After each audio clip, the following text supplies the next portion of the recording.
Tudo bem, pessoal? Bem-vindos ao 3D Concurso. Vamos dar sequência agora à nossa aula que vai falar sobre consolidação das demonstrações contábeis. É um assunto que não cai com tanta incidência quanto caem as demonstrações contábeis em si, mas é um assunto que já foi cobrado em algumas provas. E aí a gente vai se basear basicamente no que já foi cobrado, tá bom? Então vamos lá. Então, consolidação das demonstrações contábeis. Primeira parte. O que seria a consolidação? É um processo. É um processo de agregação de saldos, que você exclui contas recíprocas, de modo a disponibilizar os macroagregados no setor público, proporcionando uma visão global do resultado. E no setor público brasileiro, a consolidação pode ser feita no âmbito intra, no mesmo ente da federação, ou em âmbito inter, consolidação nacional. Isso é importante, porque no plano de contas aplicado ao setor público, no quinto nível, que é o subtítulo, a gente aprendeu que as classes 1, 2, 3 e 4, isso foi visto na aula de plano de contas, elas são usadas, certo? As classes 1, 2, 3, 4. Dentro dessas classes, o quinto nível ele é usado para consolidar as contas. De que forma? Eliminando saldos recíprocos. Isso a gente vai explicar um pouco de novo daqui a pouco, porque a gente já explicou isso uma vez lá na aula de plano de contas. Aí, continuando. A consolidação nacional ela é de competência da STN e abrange todas as entidades do Orçamento Fiscal e Seguridade Social. Quem é que está aqui? Que isso cai na prova. A União, Estado, Distrito Federal e municípios, os poderes e a administração pública direta e indireta, incluindo quem? Fundos, autarquias, fundações e empresas estatais dependentes. E aí agora vem o que eu tinha dito antes. A fim de possibilitar a consolidação das contas públicas nos diversos níveis, foi criado o PECASP, um mecanismo para a segregação dos valores de transações que serão incluídas ou excluídas na consolidação. Esse mecanismo consiste na utilização do quinto nível, subtítulo, de quais contas? As classes 1, 2, 3 e 4. Então, o quinto nível, para fim de consolidação, ele só existe nas classes 1, 2, 3, 4, que são as contas de natureza patrimonial. Continuando, o PECASP indica as contas obrigatórias, certo? E o nível de detalhamento mínimo a ser utilizado pelos entes. Então, se tem contas obrigatórias, as demais são facultativas. Continuando. E o que é que deve ser observado no processo de consolidação? O que é que deve ser excluído? As participações nas empresas estatais dependentes. Então, por exemplo, vamos supor que a União ela tenha 30% na participação de determinada empresa estatal dependente. Se ela está consolidando a empresa estatal dependente, essa participação deve ser excluída, porque a estatal dependente está vindo para a demonstração contábil da União. As transações entre saldos recíprocos entre unidades.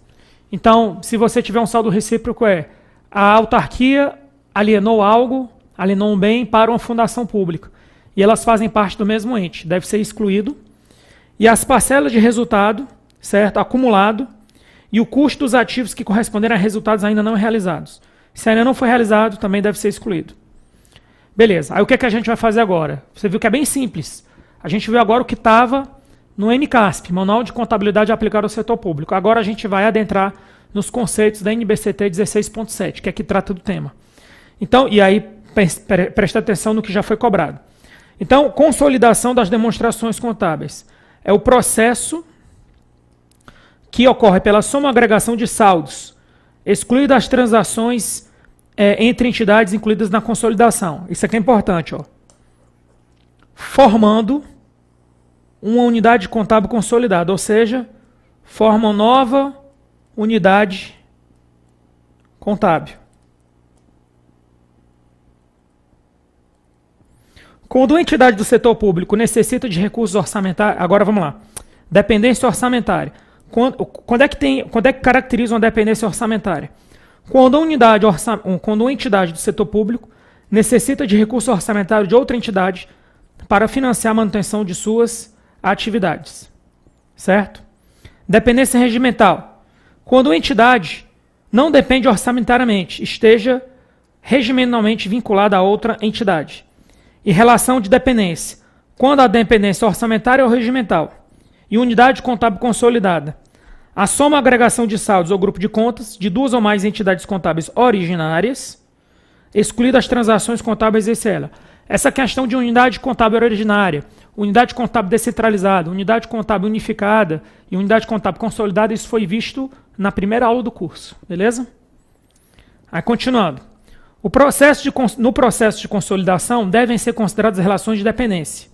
Lembrando que a dependência, ela pode ser o que é a dependência? A dependência pode ser orçamentária ou regimental. Continuando. Nas demonstrações contábeis consolidadas, devem abranger as transações contábeis de todas as unidades contábeis incluídas na consolidação. O que eu vou ler agora é importante. Os ajustes às eliminações decorrentes do processo de consolidação devem ser realizados em documentos auxiliares, não originando nenhum tipo de lançamento na escrituração das entidades que formam a unidade contábil. Isso aqui é importante. Ó. No processo de consolidação, você não pode fazer uma nova DVP, você não pode fazer um novo balanço patrimonial, alterando conteúdo. Você vai pegar os dois balanços patrimoniais e vai juntar para gerar um novo. Mas você não pode alterar nada nesse balanço patrimonial aqui, nada nesse balanço patrimonial aqui. Se você tiver que fazer algum ajuste para consolidar, esse ajuste ele não afeta as demonstrações contábeis das unidades que estão sendo consolidadas. Ele vai ser aplicado nessa nova demonstração contábil e vai ter uma explicação que é o tal do documento auxiliar. As demonstrações contábeis das entidades do setor público para fins de consolidação devem ser levantadas na mesma data, isso é importante, admitindo-se defasagem até 3 meses, desde que os efeitos dos eventos relevantes entre as diferentes datas estejam divulgados em nota explicativa, isso é importante. Suponha que uma unidade foi extinta, e aí o que é que acontece? Essa unidade foi extinta em fevereiro, e aí foi elaborada uma demonstração contábil com a data de fevereiro. E a demonstração contábil da unidade que vai consolidar tudo é do dia 31 de dezembro. Essa demonstração contábil de 31 de dezembro pode consolidar essa do dia 28 de fevereiro? É possível isso? É possível. Desde que não tenha tido nenhum fato relevante e desde que a defasagem seja inferior a 3 meses. Nesse caso, a defasagem foi de 2 meses. E requisitos nas notas explicativas das demonstrações contábeis. Deve identificar identificação e características das entidades, procedimentos adotados na consolidação, lembrando que esses procedimentos não podem gerar novos registros contábeis nas unidades contábeis originárias, razões pelas quais os componentes patrimoniais de uma ou mais entidade não foram avaliados pelo mesmo critério. A gente não viu até aqui, e talvez não veja, porque vai depender do edital ver isso ou não, a mensuração, os critérios de avaliação dos elementos patrimoniais, mas é mais ou menos assim. Determinado ente patrimonial, entidade patrimonial, unidade contábil, ela utiliza o método PEPS. Primeiro que entra, primeiro que sai para medir o estoque. E outra unidade usa o EPS, último que entra, primeiro que sai. Por que um usa um e usa um outro? Na verdade, você vai ver que nenhuma das unidades pode escolher o método. O método é um só, que é a média ponderada. Mas vamos supor que uma unidade usasse um método, outra usasse outro. Você teria que justificar por que você está usando métodos diferentes para o mesmo item. É isso que está falando aqui. Natureza e montante dos ajustes efetuados. Você vai dizer o que é que você ajustou sem alterar as demonstrações contábeis originais e o montante, o valor. E eventos subsequentes à data de encerramento do exercício que possam ter efeito relevante sobre as demonstrações contábeis consolidadas. Agora, pessoal, o que é que a gente vai fazer? A gente vai partir para as questões. Como eu falei, não tem nenhuma dificuldade. É o meu decorebazinho, mas eu procurei pautar aqui os principais pontos e explicar os principais pontos dos slides. Agora vamos para as questões para reforçar o nosso conhecimento. Então vamos lá. Questão A, questão de reforço, da ESAF, de contador.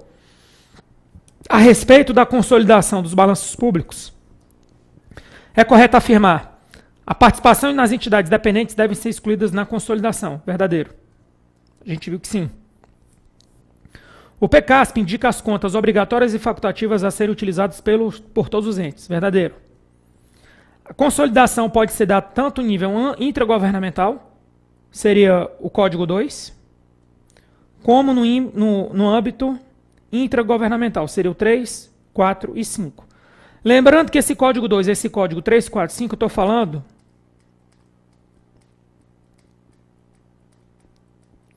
do 5º nível.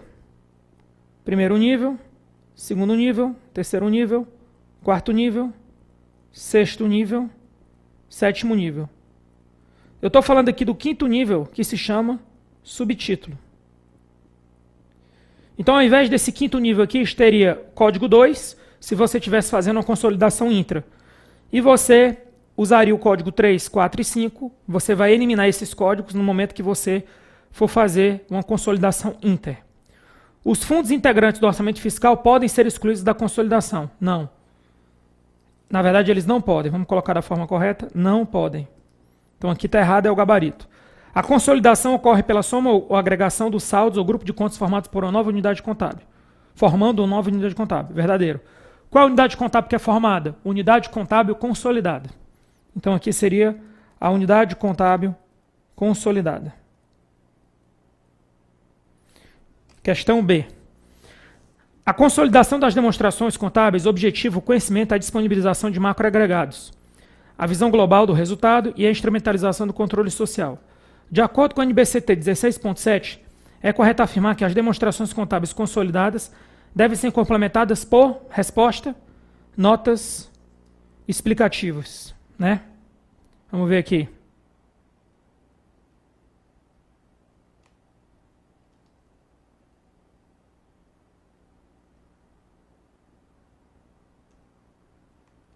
Voltando.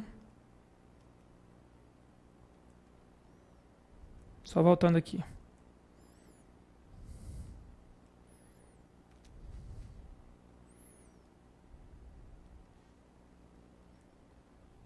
Aqui.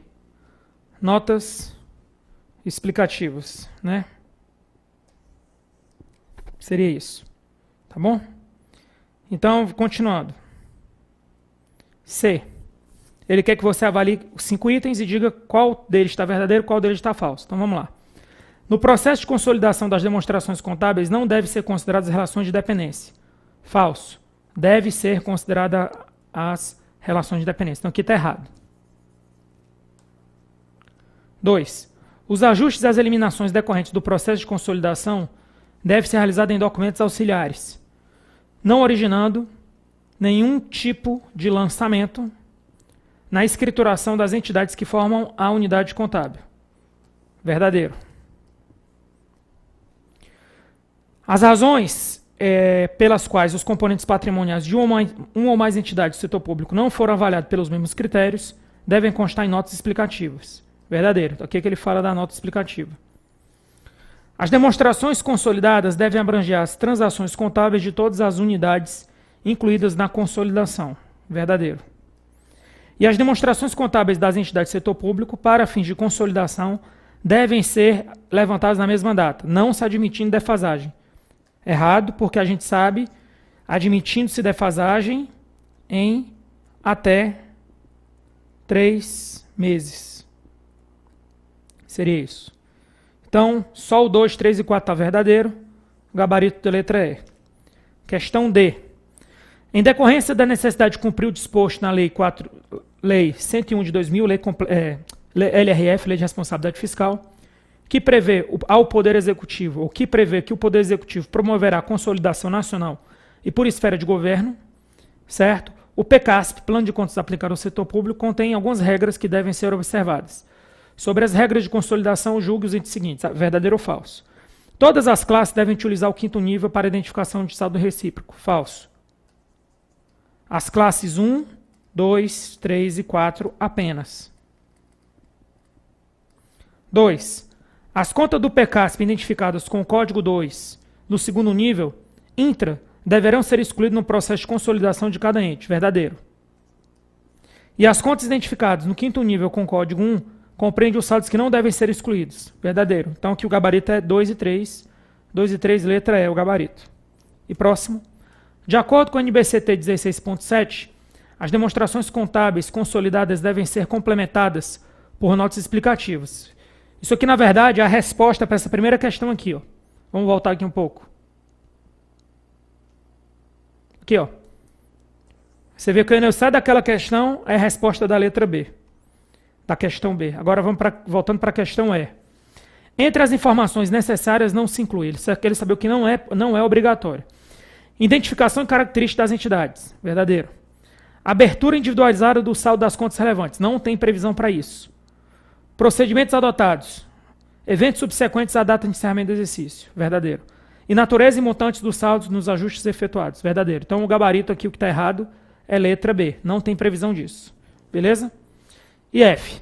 Segundo a MICASP, o objetivo da consolidação das demonstrações contábeis não é atingir a perfeição, devendo ser avaliados os aspectos custo-benefício na exclusão de pequenas transações e os saldos recíprocos entre as entidades consolidadas. Isso aqui considerou como verdadeiro. Isso é importante. Ou seja, às vezes uma transação de pequeno valor, no processo de consolidação que é macro, né, pode ser que não tenha necessidade de se eliminar aquilo. Certo? É o que diz o MICASP. Então aqui está verdadeiro. Com isso, pessoal, a gente encerra essa aula. Né? Você viu que é uma aula simples, com basicamente o que já foi cobrado em prova. Beleza? Até a próxima aula. Fiquem com Deus.